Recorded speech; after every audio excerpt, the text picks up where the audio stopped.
नमस्कार, आप देख रहे हैं न्यूज 18। मैं हूं आपके साथ मेनका चौधरी और बात एक बार फिर वक्फ संशोधन बिल की कर लेते हैं। लोकसभा में ये बिल पास हो गया, आज राज्यसभा में रखा जाएगा और कहा जा रहा है कि आज भी 8 घंटे की चर्चा होगी। 8 घंटे का वक्त मुकर्रर किया गया है। हालांकि जरूरत पड़ने पर वक्त में बदलाव भी किया जा सकता है, जैसे कि हमने लोकसभा में देखा। लोकसभा में 8 घंटे ही चर्चा होनी थी, लेकिन हुई कितनी देर? 12 घंटे।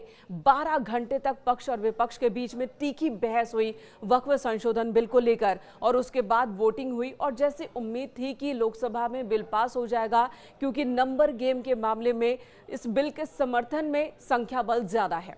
288 वोट पड़े इसके पक्ष में, जबकि 232 वोट पड़े बिल के विरोध में।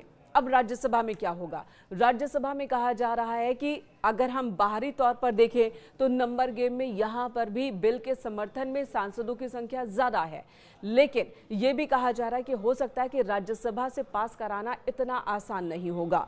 मैं आपको बताऊंगी कि राज्यसभा में इस वक्त सदस्यों की संख्या कितनी है और कितने वोटों की जरूरत सरकार को है इस बिल को पास कराने में। लेकिन उससे पहले आपको बता दें, ऊपरी सदन यानी कि राज्यसभा, यहां पर भी बहस होगी और यहां पर वक्फ संशोधन बिल पर बहस को, चर्चा को एक बड़े राजनीतिक घटनाक्रम के तौर पर देखा जा रहा है। वक्फ संशोधन बिल पर लोकसभा में 12 घंटे तक चर्चा हुई और इन 12 घंटों में सत्ता पक्ष हो या विपक्ष हो, सबने पुरजोर तरीके से अपनी बात रखी है। कांग्रेस ने कहा कि सरकार की नजर वक्फ की जमीनों पर है, सरकार वक्फ की जमीनों को छीनना चाहती है, मस्जिदों को हटा देना चाहती है, अल्पसंख्यकों को परेशान करना चाहती है। तो वहीं सरकार का कहना है कि दरअसल वक्फ बोर्ड में पारदर्शिता लाने के लिए हम ये बिल लेकर आ रहे हैं ताकि जवाबदेही तय हो सके। सरकार का कहना है कि वक्फ के पास लाखों एकड़ जमीन है, लेकिन उससे होने वाली आमदनी उतनी नहीं है जितनी होनी चाहिए और इसकी वजह है कि कुछ मुट्ठी भर लोग हैं जिन्होंने वक्फ की संपत्तियों पर कब्जा कर लिया है। इससे होने वाली आमदनी का वो खुद इस्तेमाल कर रहे हैं और वक्फ की संपत्तियों को खुर्द-बुर्द कर रहे हैं। ये आरोप लगाए गए बीजेपी की ओर से और यहां तक कि बीजेपी की ओर से जब अनुराग ठाकुर खड़े हुए तो उन्होंने तो कांग्रेस पर तीखा हमला बोला। कांग्रेस के राष्ट्रीय अध्यक्ष का नाम लेकर उन्होंने हमला बोला कि कैसे वक्फ के नाम पर जमीनें हड़पने का काम कर रही थी कांग्रेस, ना कि बीजेपी। बीजेपी तो वो काम करेगी जो पारदर्शिता लाएगी, जो वक्फ की जमीन वक्फ के ही पास हो और उसका इस्तेमाल या फिर उससे होने वाला लाभ गरीब पिछड़े मुसलमानों तक पहुंचे, ये सुनिश्चित करने की कोशिश रहेगी। समाज के हर बंदे की नुमाइंदगी हो वक्फ में, मुस्लिम समाज के पुरुषों के साथ साथ महिलाओं की भी नुमाइंदगी हो, गरीबों की भी नुमाइंदगी हो, ये सुनिश्चित करने का काम इस बिल के जरिए मुमकिन हो सकेगा। और यही वजह है कि कुछ लोग नाराज हो रहे हैं जिनकी नजर वक्फ की जमीन पर अब तक रही है, जो अब तक फायदा उठाते रहे हैं इसका। अब राज्यसभा की तस्वीर आपको बता दें, राज्यसभा में इस वक्त सदस्यों की संख्या कितनी है, ये सबसे पहले बात कर लेते हैं। चलिए अब राज्यसभा की बात कर लेते हैं। राज्यसभा में सदस्यों की संख्या कितनी है, संख्या बल क्या कह रहा है, इसकी जानकारी ले लेते हैं। इस वक्त राज्यसभा में कुल सदस्यों की संख्या 236 है और ऐसे में बिल को पास कराने के लिए 119 वोटों की जरूरत होगी। बीजेपी की बात की जाए तो बीजेपी के पास 98 सांसद है राज्यसभा में। सहयोगी दलों को मिला दें तो 115 हो जाता है ये आंकड़ा। अगर इसमें 6 मनोनीत सदस्यों को जोड़ दें तो 121 तक ये आंकड़ा पहुंच जाता है। यानी कि सरकार को यहां पर भी बिल पास कराने में कोई दिक्कत नहीं होगी।